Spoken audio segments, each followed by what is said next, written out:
Y aquí seguimos en vivo por la pantalla de D-News este miércoles 5 de noviembre y nos vamos a tomar un momentito, un respiro si querés, de la actualidad de todo lo que está pasando en el mundo para conversar con una de las principales artistas, yo te diría, del cine argentino hoy, que es Dolores Fonzi, que es, podríamos decir, la cabeza detrás de una película que va a ser la que represente a la Argentina en los Oscars 2026. Me estoy refiriendo a Belén. Dolores, ¿cómo estás? Un placer saludarte. Acá Darío Misraji. ¿Cómo te va, Darío? Bien, bien, acá.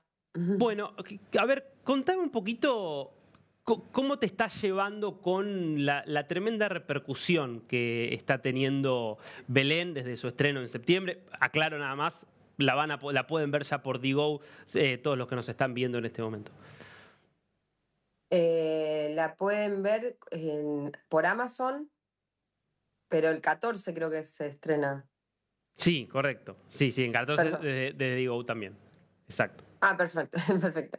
No, estoy muy contenta. Estamos haciendo el trabajo que hay que hacer, que es acompañar la película por todos los lugares, ¿no? Y hacer que se vea y que se conozca en todos los lugares del mundo donde hay académicos votantes. Estamos contentos, contentas. Lo que le trae a la película ser la representante al Oscar y al Goya es sobre todo un interés en el público de querer verla, ¿viste? Como primero que hay confusión, hay gente que cree que ya está nominada, hay gente que, claro, como que ya ganaste algo, Sí, ¿no? claro. Sí, ganamos la representación y eso está perfecto y ahora estamos en una carrerita de otro tipo de trabajo que es acompañar la película viajando por el mundo. El 16 de diciembre se van a elegir el shortlist, que son las primeras 15 películas elegidas dentro de 80 películas que son las que cada país manda como película extranjera. Nosotros estamos en esa terna. Eh, Así que bueno, hay que trabajar y esperar que el 16 de diciembre todo este trabajo tenga sus frutos y si eso sucede, que cru- cruzo los dedos y todo, el 22 de enero se sabe las 5 finalistas, o sea, las 5 nominadas. Así Sí. que bien. Cuento un poco, obviamente, para la gente que no la vio, recomiendo enfáticamente verla. Una historia dura, difícil, que se basa en una historia real, en un libro aparte de Ana Correa, pero una historia real de una chica que llega en San Miguel de Tucumán con una hemorragia y que la terminan acusando y culpando por homicidio, por homicidio culposo por un aborto, por homicidio culposo no, homicidio agravado, 8 años de cárcel. Sí, agravado por el vínculo. Exactamente, ¿no? Como si básicamente fuera una madre que asesina a su hijo de 10 años, Exacto. digamos, ¿no? La misma lógica con la cual termina siendo, bueno, la historia después pone las cosas en su lugar porque terminaría siendo luego absuelta por la Corte Suprema. Pero me interesa un poco que me cuentes cómo llegaste vos a esa historia.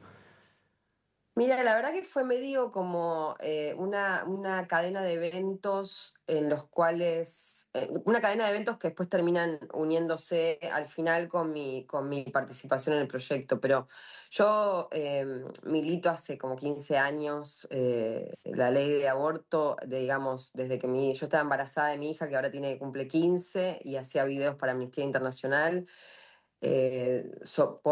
por la ley de aborto específicamente, y entre esas cosas, digo, hace 15 años fue esto, y de repente en un momento me entero de este caso, me llega por las militantes del caso, Soledad Esa y las periodistas, Mariana Carvajal y todas las que estaban moviéndose para ayudar a Belén, y me entero y voy a una premiación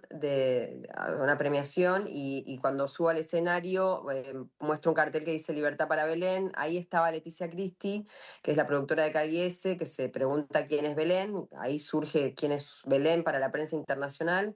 Belén finalmente es liberada unos meses después. Sale el libro de Ana Correa en 2019, donde me invita a participar porque estoy en un capítulo del libro por ese gesto en esa premiación. Ahí conozco a Belén y a Soledad. yo no había dirigido todavía, después dirijo mi primera película que es Blondie y Leticia Christie compra los derechos del libro de Ana Correa y se pone a desarrollarlos. Y en un momento el guión no funcionaba y no tenían director y entonces yo justo estreno Blondie y Leticia se da cuenta que tenía que ser yo y me ofrece tri-roll que es la reescritura, la dirección y la actuación de la película, como hice en mi primera película, y para mí fue un regalo.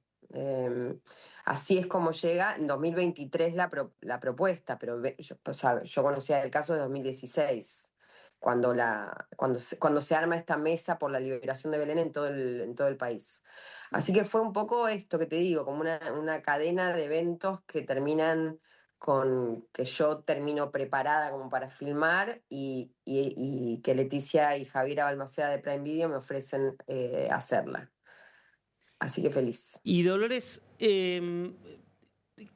te pasó, digamos, bueno, estabas, obviamente, cuando empezaste a trabajar ya estabas de alguna forma muy metida en esta historia por todo esto que vos contás. De todas maneras, en el proceso creativo que tuvo esa reescritura, que tuvo pensar la película y demás, de encontrarte por ahí en algún momento que no sabías determinada cosa, cómo contarla, cómo transmitirla. ¿Cómo fue un poco ese proceso? Mira, en el libro de Ana Correa hay muchos datos interesantes del caso y después también estaba el libro de Soledad Esa, que es más en términos jurídicos, pero que también había unas cuestiones que pasaban, que eran datos también interesantes de mostrar, que también están puestos en la película.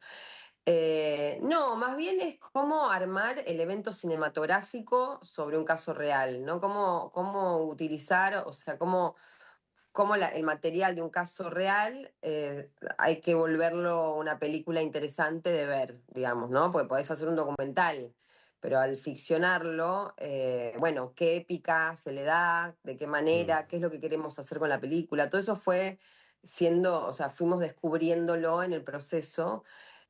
Difícil no siento que haya sido, o sea, por supuesto que había limitaciones, por ejemplo, Belén se mantiene en el anonimato, entonces había toda una parte referencial de la Real Belén que yo no podía utilizar para la Mm. película.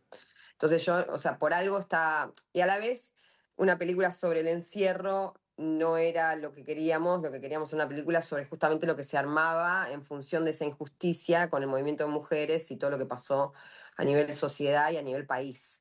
Eh, entonces, bueno, teníamos esa limitación que entonces marcaba un poco el rumbo, que es que, bueno, no nos podíamos centrar en Belén, su familia, su realidad muy concretamente ni particularmente, porque justamente no podíamos...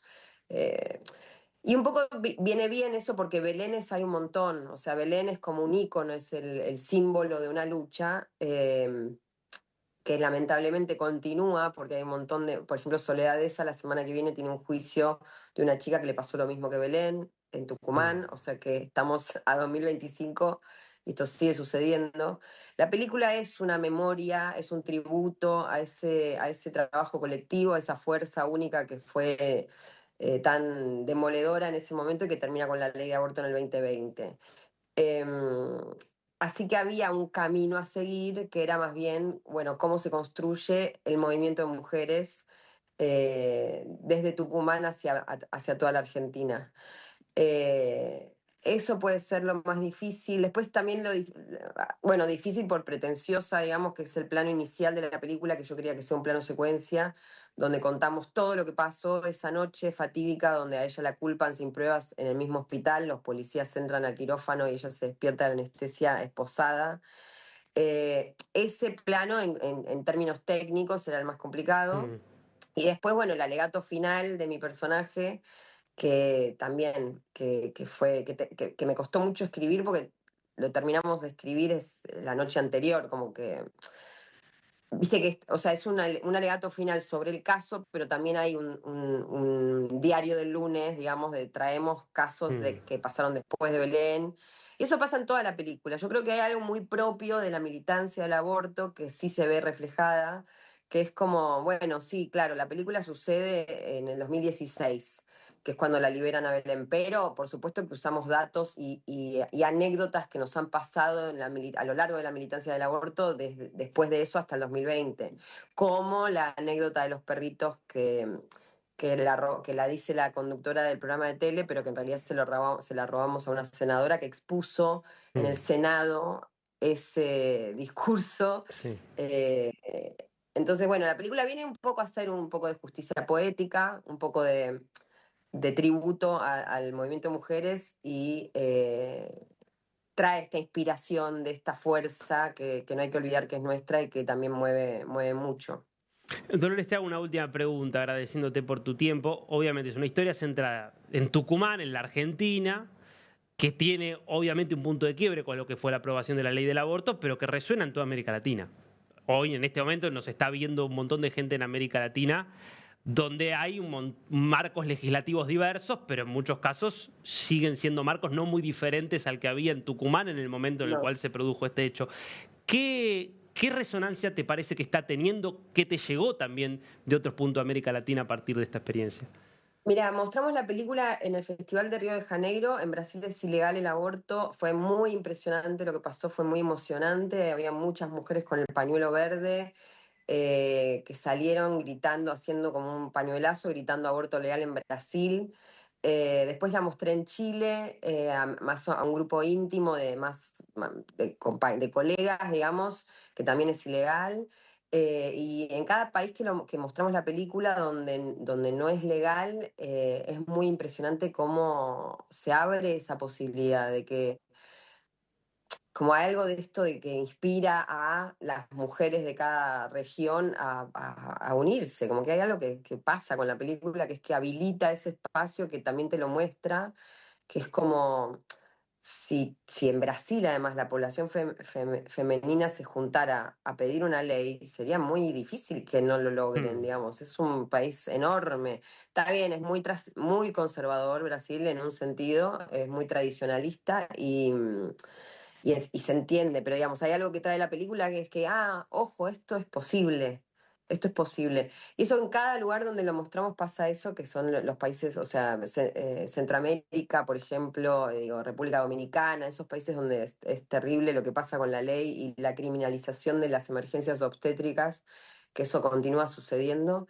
Yo creo que la película trae una esperanza, es inspiradora y nos recuerda ese poder de la unión cuando queremos cambiar algo y nos unimos organizadamente en función de algo. Creo que viene muy bien a estos tiempos en los que estamos viviendo, lamentablemente. Dolores, muchísimas gracias por este tiempo con News. Gracias a vos, Darío.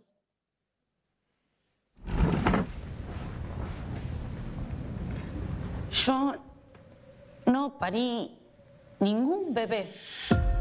Doctora, por favor. Llegué al hospital a que me ayudaran y terminé presa. Por favor. Habiéndome enterado que había perdido un embarazo. Ni el duelo me dejaron hacer. Bueno, les cuento a la gente que Soledad es la abogada defensora de Belén. Y los jueces encerraron a una persona inocente sin pruebas. No, ella está presa por homicidio. Estás obsesionada con sacarme los casos. Me encantaría no tener que hacerme cargo de las mujeres que sistemáticamente dejas abandonadas. Tenemos que sacar a Belén cuanto antes. La situación es crítica. Hay que convocar una gran marcha nacional. Libertad para Belén ya y anulación del fallo.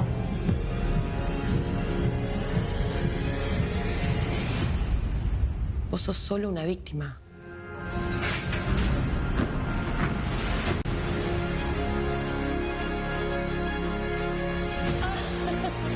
¿A quién defiende la justicia si no esas personas como Belén?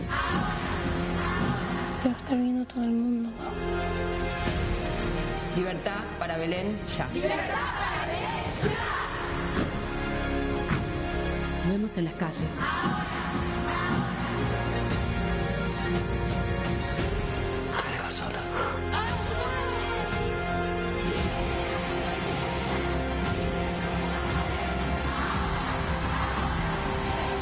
escuchen, porque esos gritos no van a parar.